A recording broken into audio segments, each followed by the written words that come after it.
Good morning, good evening, good afternoon, and remember, Context is Everything Media Network founder and CEO John Michael is reading a textbook again, cover to cover. This one is from the year 1940, and it is an American history textbook from a Catholic school. We're talking about innovations and the early American as the United States, and early America as the United States. So here we are. Slavery. Oh, there's a new chapter, actually. Chapter 9, Slavery and the Union. The South and Slavery. This book is from 1940, before World War II. The great problem of slavery. The United States had become a great nation by 1860. There were over 31 million people living here. Thousands of miles of railroad have been built. There were steamships on every important river on the Great Lakes. Cotton was king of the South. Factories in the North by the hundreds were making articles to wear and for the home. The fields of the West were covered with corn and wheat.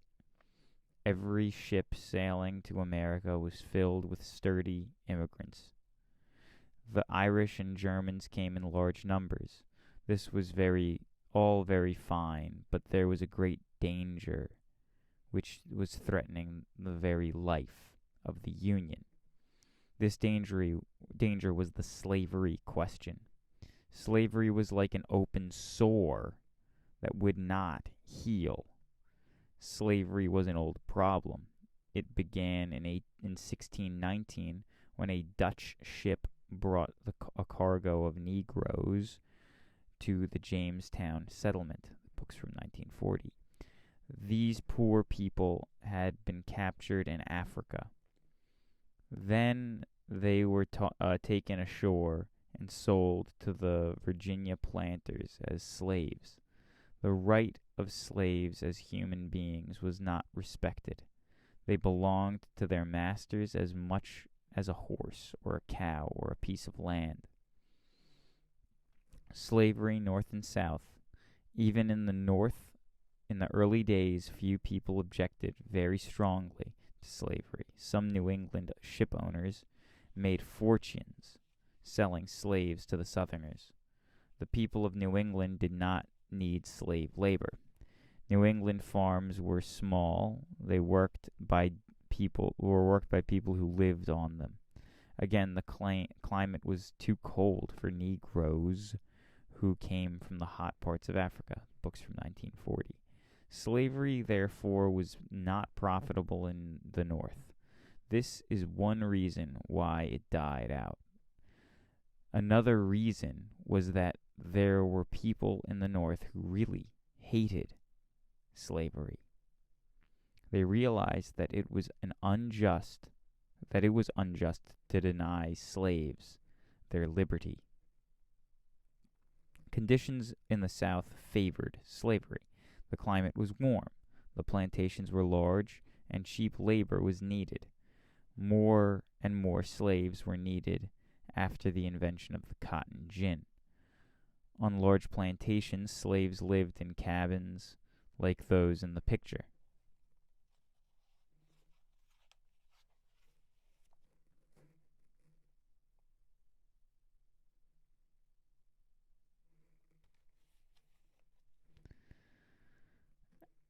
As time went on, there grew a sharp difference between North and South on the question of slavery.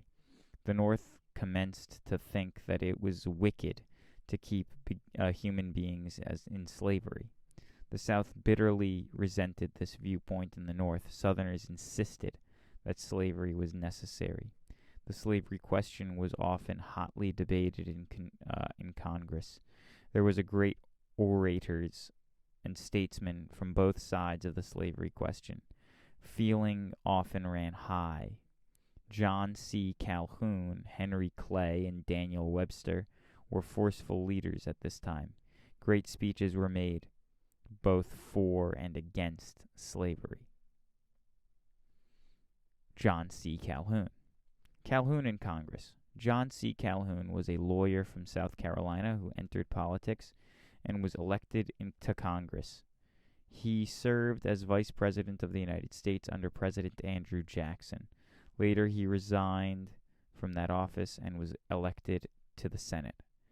If you enjoy this trip back to history as we learn about slavery and the really bad morals that go along with it, and you enjoy the context of this book being read from a 1940 textbook that was published before we entered World War II, maybe you'll like to subscribe this video. Like and subscribe this video.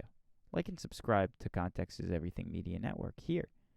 John Michael at Context is Everything Media Network says yes. Please. Calhoun had become the state's rights man. That is, he placed the rights of the state above the rights of the United States. Congress had passed a high tariff law. John C. Calhoun's home state of South Carolina did not like this tariff. South Carolina passed a law attempting to undo the law of Congress. That is, South Carolina attempted to nullify a law passed by Congress. This idea was seriously wrong. Only the body which makes a law can later declare that the law null or not enforced. Calhoun approved of the action of his state. He said, "I am the state's rights man." You will remember that President Andrew Jackson did when President Andrew Jackson did when South Carolina passed the Nullification Act. President Jackson would not permit any state to nullify the law of Congress. Calhoun and many Southerners continued to believe in states' rights. Calhoun's ideas on slavery. Calhoun could see only the slave owner's side. He believed that slavery was necessary in the South. There were some Southerners who thought slavery was bad. They put up with it because they could not see a way to get rid of it. There were Southerners who upheld slavery because it was profitable. John C. Calhoun went further. In a speech in Congress, Calhoun declared, "Slavery is a good and positive good." Calhoun held the extreme view of the South in favor of slavery. There were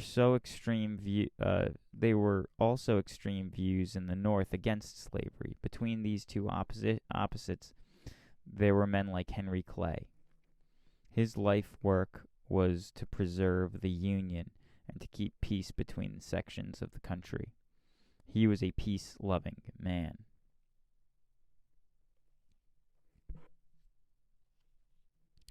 Virginia and Kentuckian, Henry Clay. Virginia and Kentucky both claimed Henry Clay as their own. Clay was born in the part of Virginia called the Slashes. The Slashes was a lowland, almost a swamp, overgrown with slash pine. It was very poor land. Henry Clay was one of 7 children. His father died when Clay was very young. Mrs. Clay, Henry's mother, had a comfortable home, but the Slashes section was running down. People were moving to better parts of Virginia or to Kentucky. Henry Clay decided to move also.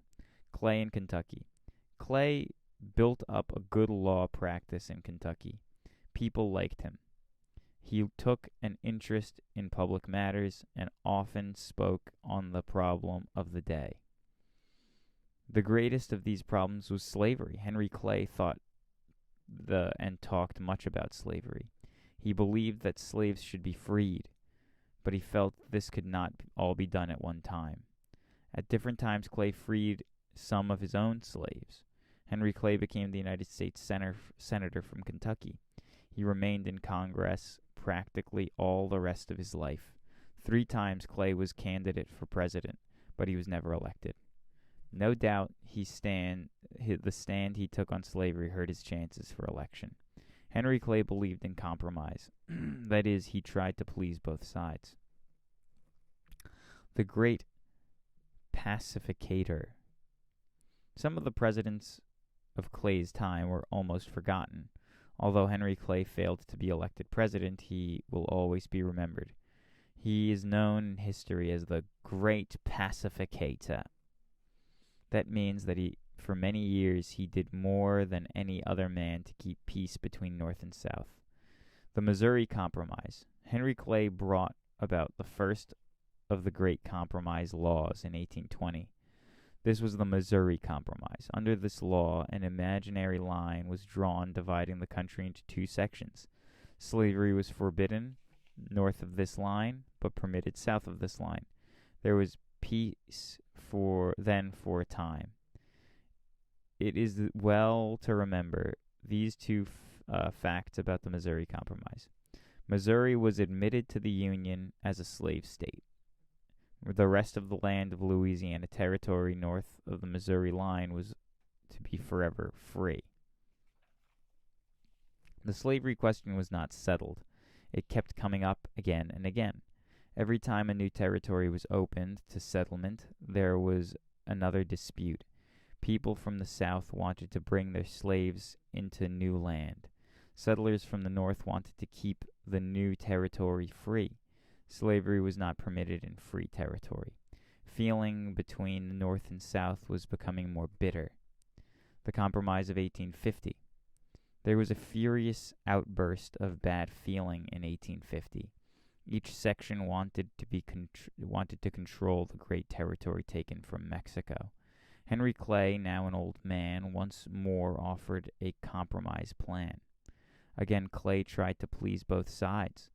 Some points in this plan pleased the North. Others favored the South. However, neither side seemed willing to give in. Clay believed that this plan must pass to keep peace between the North and the South. He felt it was his duty to see that it did pass. He was a powerful orator. He felt that if he could only speak before the Senate, his last compromise would be accepted and peace would be restored. Henry Clay was in very poor health. He was in no condition to stand the strain of making so important a speech. His love for his country made him forget that he was ill. He entered the Senate chamber and walked slowly and feebly to his place. He knew that this was the last effort, his last effort for his country. He must not fail. The Senate floor and galleries were crowded. People came a long distance to hear the great orator speak. Clay spoke with his old eloquence. He compelled men to listen and then act. Once again, he won the day. The Compromise of 1850. Clay's bill became a law. The chief facts to remember about the Compromise of 1850 are: California came into the Union as a free state. The rest of the land taken from Mexico was divided into two territories. The people in these territories were to decide for themselves whether to come into the Union as a slave or a free state. The territories could not apply for admission into the Union until they had a population of a certain size. The new law about runaway slaves was intended to prevent Northerners from helping slaves to escape to Canada. The peace brought by the Compromise of 1850 lasted but a short time. Henry Clay died in 1852, an old man worn out by his efforts on behalf of his country. He did not live to see the tragedy of the Civil War. Slavery was one of the causes of this war. The questions of states' rights really was the direct cause of the Civil War.